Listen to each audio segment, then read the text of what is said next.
যে তুমি মেয়ে যখন দেখবে তখন কিরকম মেয়ে দেখবে। চারটা জিনিস দেখা যায়, তার মধ্যে তুমি ফাজফার বেজাতি দিনদার মেয়েকে দেখো।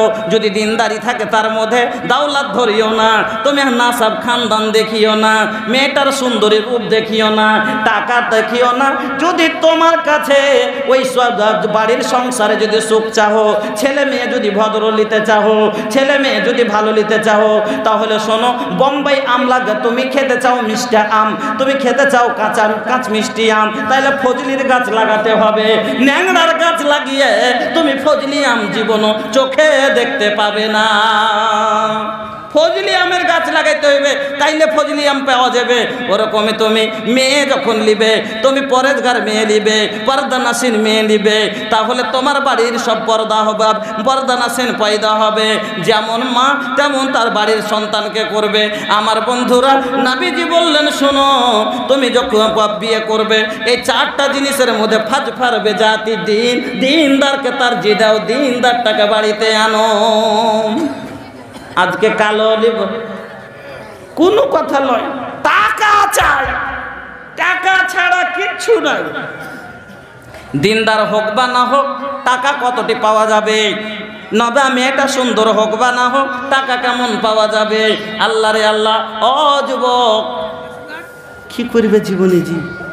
আমার বন্ধুরা, এবার মেয়ে দেখা কোনো রকম যদি খুঁজে খুঁজে পাওয়া গেল, যে যাক দেখা দেখি এবার হয়ে গেল, তখন রেট লাগা কত টিকি লাগবে, যা হোক হয়ে গেল 2 লাখ, 2 লাখ 1.5 লাখ টাকায় এবার ফাইনাল কিনে নিলে রামপাঠা 1.5 লাখ এবার বিক্রি। আচ্ছা, আমি যে 1.5 টাকা লিনি তো আমার সংসার চলে না? চলে না? আমি যেদিন বিয়ে করতে যাই আমার কাছে 300 টাকা ছিল, মাত্র 300 টাকা। জানেন, আমার মা 1000 টাকা দিয়েছে, আমার হাতে দিয়ে কইছে নিয়ে যাও।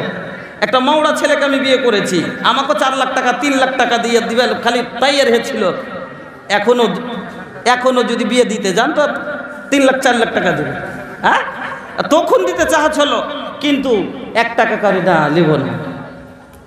বিয়া নিয়াতে বিয়ে করতে, বিয়ের মানে হলো নিজের ইজ্জতের হেফাজতের জন্য বিয়ে করা যায়। বিয়েটা কেন করেন?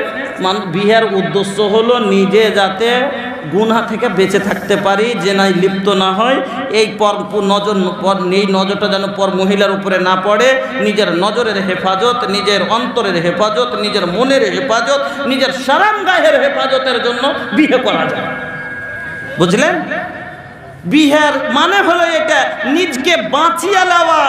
আর এখানে আমরা বিয়ের মানে টাকা বুঝে নিয়েছি, টাকা হওয়া দরকার। আল্লাহ এত বরকত দিয়েছেন, রাসূল বলেছেন আন-নিকাহ মিন, রাসূল বলেছেন যে বিয়ে হলো আন-নিকাহ বারাকাতুন, বিয়ে হলো বরকত। কিন্তু বিয়ের নেক নিয়ত আপনাকে করতে হবে।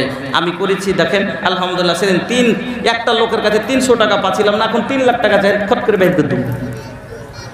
আল্লাহ বরকত দিবেন, কিন্তু আপনার নিয়তটা নেক হওয়া চাই। আপনাকে পরেজগার মেয়ে বাড়তে আনতে হবে, তাহলে বরকত হবে। সকালে উঠের করে কইছে, কইছে সকালে বেলা 8টাতে 7টাতে উঠছে, জীবনে ফজরের নামাজ পড়ে না, কোরআন পড়ে না। যে রাসূল বলেছেন যেই বাড়িতে ফজরের পরে কোরআনের তেলাওয়াত হবে, ওই বাড়ির বরকত জীবনও যাবে না। পড়েন আলহামদুলিল্লাহ। তো পড়ালেখা মেয়ে আনবেন, তাইলে তো তেলাওয়াত করবে ভরে জি। আর তো পড়ালেখা মেয়েই নিলেন না, দিনদার মেয়ে নিলেন না, টাকা চাই। আপনার এই টাকা না ফাঁকা কয়দিন থাকবে? হ্যাঁ, 1.5 লাখ টাকা নিয়েছে, নিয়ে ছোঁড়া। তখন ওর বাপ যে লিয়েছে 1.5 লাখ টাকা লিয়ে, তখন কইছে যে দোকান পাশার এদিকে 50,000 বিহেতি খরচা করে দিয়েছে, 1 লাখ টাকা টিকালছে, 50,000 টাকার গহনা দিয়েছে। আর গহনা ফের মোহর, ওর মধ্যে 5,000 টাকা নগদ মোহর। 1.5 লাখ টাকা গহনা নিয়ে 5,000 টাকা নগদ মোহর। 1.5 লাখ টাকা উঠিমেন্ট, আর মোহরের বেলায় নগদ 5,000। ফের টাকা কোনটা কত মানুষ জানেন? ওই মেয়ের বাবার কাছকার লেওয়া টাকাটা থেকে মোহর দেয়। পড়ে না আস্তাগফিরুল্লাহ, এর বিয়ে জীবনও জায়েজ হবে না। ওই টাকার যদি মোহর দেয় জীবনও জায়েজ হবে না। আল্লাহ বলছেন ওয়াতু আল্লাহ পাক রব্বুল আলামিন বললেন যে তুমি ওয়াতুন নিসা সাদাকাতাহিন্না নিহলা, তুমি মেয়েকে তুমি কি দিয়ে দাও, মোহর আদায় করে দাও। আচ্ছা জমি আপনি কিনলেন, একটা জমি কিনে রেজিস্ট্রি করেছেন, কিন্তু রেজিস্ট্রি করার পরে যতক্ষণ আপনি মডিশন না করছেন, মডিশন যতক্ষণ না হয়েছে ততক্ষণ জমির আপনার কোনো ভ্যালু নাই। মোহর দিবেন না, বিনা মোহরে আপনার কোনো উপায় নেই। একটা কি মজাক বলে নিয়েছি, 1.5 লাখ টাকা 2 লাখ টাকা নিয়ে তখন কইছে যে মোহর পট্টি করবো, কইছে করে দাও 1.5 লাখ, কইছে নগদ, কইছে 5,000 51 টাকা করে দাও নগদ, হয়েছে বাকিটি, কইছে বাকি মোহর। আরে ভাই লেখবার কাম লিখে দাও, মোহর কি দেওয়ার লেগে বেশি লেখে, এটা দেখে লেখে। আমার বন্ধুরা, আমার ভাইজানেরা, এবার আপনার আমার সমাজে এবার মেয়ে দেখার পরে যখন আমরা ছাঁটাই বাছাই করে দিন তারিখ ঠিক করে দিলাম যে হ্যাঁ এবার এতটি টাকা লিয়া বা এতটি ইলিয়া বিহে, আল্লাহুস সামাদ, চাপ পড়ে যায় একটা গরিবের উপরে 1.5 লাখ। সুবহানাল্লাহ। বন্ধু, এই জুলুমের কারণে আজ সমাজ বরবাদ আছে। আপনি কয়েকদিন আগে দেখলেন একটা মেয়ে নিজের জীবন দিয়ে দিলে নদীতে কুইদে, কিসের, এই ডিমেন্ডের চাপে। সুবহানাল্লাহ। বন্ধুরা আমার, এখনো বাবা, ও যুবক ভাই, আজ তুমি এই 1.5 লাখ টাকা নিয়েছ, আল্লাহ তোমার ঘরে 4টা কালো কালো মেয়ে দিয়ে তোমাকে 2 লাখ টাকা করে দেওয়াবে। সেই দিন আজ তুমি একজনকে বাধ্য করেছ লোকের কাছে হাত পাততে, আল্লাহ তোমাকে মসজিদের দুয়ারে খাড়ো করে ভিক করতে বাধ্য করবে ইনশাল্লাহ। খুব বড় কষ্ট পাই জানেন, যখন দেখি কাউকে কোনো মুসলমান ভাইকে যখন দেখি যে মসজিদের দুয়ারে দাঁড়িয়ে বলে, জুমার পরে বলে না যে বেটির বিয়ে দেওয়ার লেগে কিছু সাহায্য চাচ্ছে,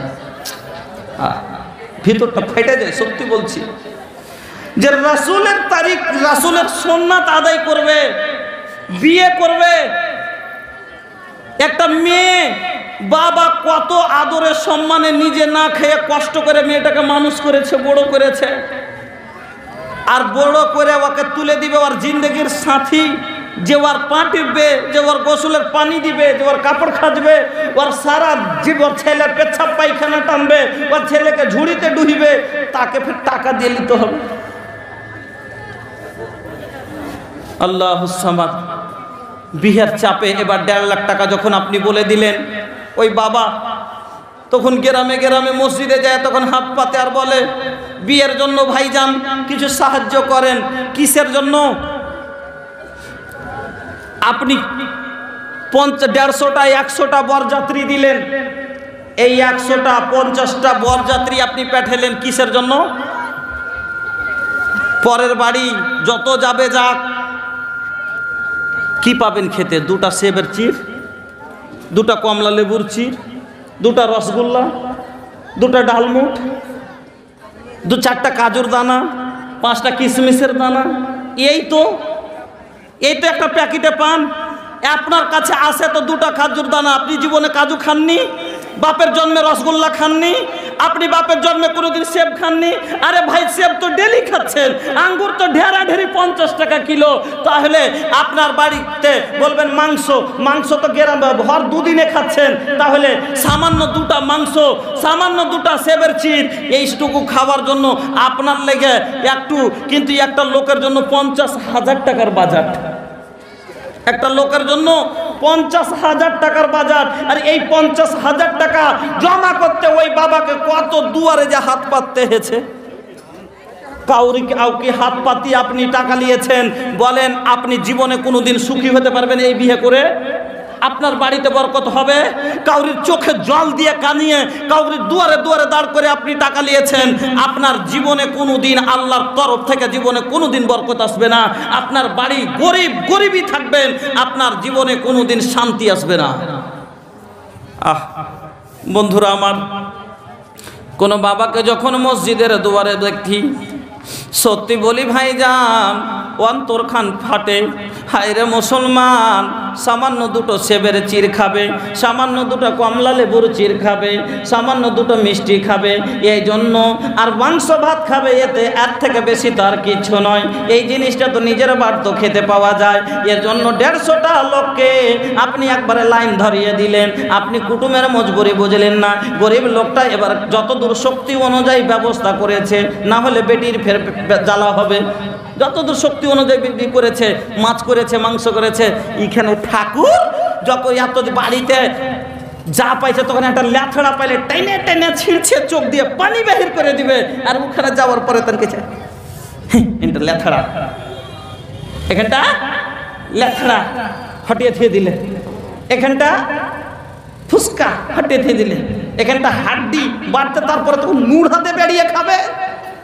আর ওখানে যাওয়ার পরে তখন হাড্ডি হটিয়ে দিয়ে দিলে ওটা, তারপরে তখন একজন তোকে কেমন লাগলো বে, গোস খানটা ঝাল খুব। একটা মানুষ সব রকম ভালোবাসে, এতগুলা মানুষ আপনার জুবানের টেস্ট আছে, সবারের মুখে আপনার স্বাদ আছে। আমি লবণ বেশি ভালোবাসি, ইনি লবণ কম ভালোবাসেন, উনি লঙ্কা বেশি ভালোবাসেন, ঝাল ভালোবাসেন, আপনি ঝাল কম বাসেন। এবার কার মনে তৈয়ার করবে? তাহলে 150টা বরেতির আলাদা আলাদা করে খাবার তৈরি করতে হবে। তাহলে 150টা বরেতির আর মানে যে আলাদা আলাদা খাবার তৈরি করতে হবে। আর এক জায়গাতে করলে তো সবারই মনের মতো জীবনও হবে না। এইটা তখন ভাবে না যে 10 ওয়ালি খানা যতদূর একটা কুটুমকে ভালো খাওয়াবার জন্য চেষ্টা করে ভালো করেছে, কিন্তু এতে যতদূর এতে কিছু করার নাই, তখন বলবে ও এরকম কেউ খাই, এত ঝাল এত ঝাল। তো রায় থেকে তো পালাবে না, 2টা রায় থেকে পালাবে না কেন? গিয়ে দেখে নিল, বিয়ে শুরু করছি তখন কিন্তু শোনাচ্ছি, বিয়ে দেখনি শুরু হয়নি, এখানে তো দেখা দেখি চলছে। হ্যাঁ বাস 8 ঘন্টা কয়টা হলো বেশি। আমি নিজে রাত থেকে সারা রাত ওয়াজ করে ফজরের নামাজ না পড়লে সারা গুনাহ বোঝা মাথায় নিতে হবে। এই লেগে বেশি লয় 8 ঘন্টা আপনারা রুকেন, 8 ঘন্টা তো খুব শর্টে, হ্যাঁ লম্বা বিষয়, 8 ঘন্টাতে সারছি। এবার বন্ধুরা আমার বিয়ে দেখা দিন তারিখ হয়ে গেল, দেখার পরে এবার শুরু হলো যে সামনে শুক্রবারে থুবড়া, সামনে শুক্রবারে থুবড়া। এবার থুবড়ার দিন দেখেন, কিন্তু যত চ্যানেলওয়ালা আছে ভাই গীতকে দিও না, গীতটাকে দিও না, কেটে দিবে। এরা মনে জেনে ওইটাকে আরো বেশি দিচ্ছে। এবার বিহার লাগে 3 দিন থাকতে হবে, এটা কোন কথা হলো? শুক্রবারের দিন করলেন, শুক্রবারের দিন সন্ধ্যার আগে এবার মহিলা পার্টি চলে গেল গাই গাই, চল গো বুবু হারকা বাড়ি থুবড়া বাহানতে। নিয়মকে বদলান, ই থুবড়া থাবড়ি শরীয়তে কিছু নাই। এবার কালা চল গো বুবু থুবড়া বাহানতে, থুবড়া বাহান একবার ডাকে এলো, বলে ধান বাহান তোর বাড়ি আসবে। এবার এসার রাতের পর সময় ফের ডাকতে গেল, চলো জি ভাই থুবড়া খাইয়ে আসবার, খাইয়ে আসবে। এখানে ফের খাওয়ার খাইয়ে চলে গেল, খাওয়াইতে বসেছে। এবার খাওয়াইতে বসে, আচ্ছা ইয়ার মুখে তুলে খাওয়াইতে হবে, বহুনুকে এটা কোনটা পাইলে? আস্তাগফিরুল্লাহ। এখানে মুখখানে যেমনি খাওয়াইতে যাবে, মধ্যখানে একটা সোপ পাড়িয়ে দিয়েছে, আর বউটাকে বসিয়ে দিয়েছে চেংড়িটাকে, আর মায়ের লোকে যেরকম করে মুখখানটাকে বন্ধ করে ধরলে টাকা দে তাইলে খাইতে দেবো, শুরু করেছে কি। কিন্তু চ্যানেলওয়ালা 100 বার করে মানা করছে, গীত কেটে দিবে। হ্যাঁ কি বলতে শুরু করেছে?